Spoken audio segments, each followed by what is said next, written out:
നമസ്കാരം.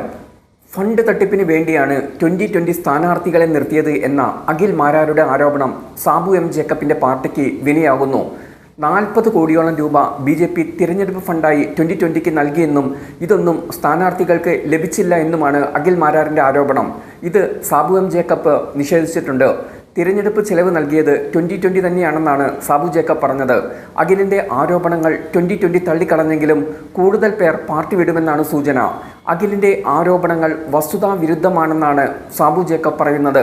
കഴിഞ്ഞ നിയമസഭാ തിരഞ്ഞെടുപ്പിൽ അപ്രതീക്ഷിതമായി 2020 NDA പക്ഷത്തേക്ക് ചേർന്നതോടെ പാർട്ടിയിൽ നിന്നും വൻ നിര രാജിവെച്ചിരുന്നു. BJPയോടുള്ള എതിർപ്പ് കാരണമാണ് പാർട്ടിയിലെ ന്യൂനപക്ഷ വിഭാഗങ്ങൾ ഉൾപ്പെടെയുള്ളവർ 2020 വിട്ടത്. കൊട്ടാരക്കരയിൽ സ്വതന്ത്രനായി മത്സരിക്കണം എന്ന ഉദ്ദേശമാണ് 2020യിലേക്ക് തന്നെ അടുപ്പിച്ചത്. കൊട്ടാരക്കരയിലെ BJP വോട്ടുകൾക്ക് പുറമെ തൻ്റെ വ്യക്തിബന്ധത്തിൽ നേടിയെടുക്കാൻ കഴിയുന്ന വോട്ടുകൾ കൂടി വരുമ്പോൾ അത് ത്രികോണ മത്സരമായി മാറും. ആ സാധ്യത മാത്രമാണ് താൻ മുന്നിൽ കണ്ടത്. എന്നാൽ സീറ്റ് നൽകാതെ അവർ എന്നെ ചതിച്ചു, അഖിൽ ആരോപിച്ചു. സാബു എം ജേക്കബിൻ്റെ വ്യക്തി താൽപ്പര്യങ്ങൾക്ക് മാത്രമാണ് 2020 എന്നും അഖിൽ ആരോപിച്ചിട്ടുണ്ട്.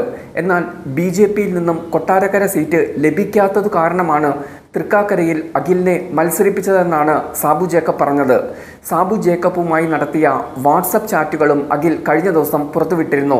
എന്നാൽ പാർട്ടി വിട്ടെങ്കിലും ഭാവി പരിപാടികൾ എന്താണെന്ന് അഖിൽ മാരാർ വ്യക്തമാക്കിയിട്ടില്ല. കഴിഞ്ഞ ദിവസമാണ് സാബു എം ജേക്കബിനോടുള്ള വിയോജിപ്പ് വ്യക്തമാക്കി അഖിൽ മാരാർ പാർട്ടി വിട്ടത്. ഇതിന് പിന്നാലെ സാബു എം ജേക്കബിനെതിരെ കടുത്ത വിമർശനമാണ് അഖിൽ ഉന്നയിച്ചത്. തിരഞ്ഞെടുപ്പ് കഴിഞ്ഞതോടെ സാബു എം ജേക്കബ് ഫോൺ പോലും എടുക്കാൻ തയ്യാറാവുന്നില്ല. കൊട്ടാരക്കര മണ്ഡലത്തിൽ സ്ഥാനാർത്ഥിത്വം ഉറപ്പു നൽകിയാണ് തന്നെ 2020യിലേക്ക് ക്ഷണിച്ചത്. പിന്നീട് തൃപ്പൂണിത്തുറ നൽകാമെന്ന് പറഞ്ഞ് വഞ്ചിക്കുകയായിരുന്നു. തൻ്റെ BMW ബൈക്ക് വിറ്റു. 18 ലക്ഷത്തിന് കഴിഞ്ഞ വർഷം എടുത്തതാണ്. 10 ലക്ഷത്തിന് കൊടുത്തു. പാർട്ടിയിൽ പ്രവർത്തന സ്വാതന്ത്ര്യമില്ലെന്നും മുന്നോട്ട് സഹകരിച്ചു പോകാൻ ആകില്ലെന്നും അഖിൽ മാരാർ പറഞ്ഞു. Bigg Boss Malayalam season 5 reality show വിജയിയായിരുന്നു അഖിൽ മാരാർ. കഴിഞ്ഞ നിയമസഭാ തിരഞ്ഞെടുപ്പോടെയാണ് സജീവ രാഷ്ട്രീയത്തിലേക്ക് പ്രവേശിച്ചത്.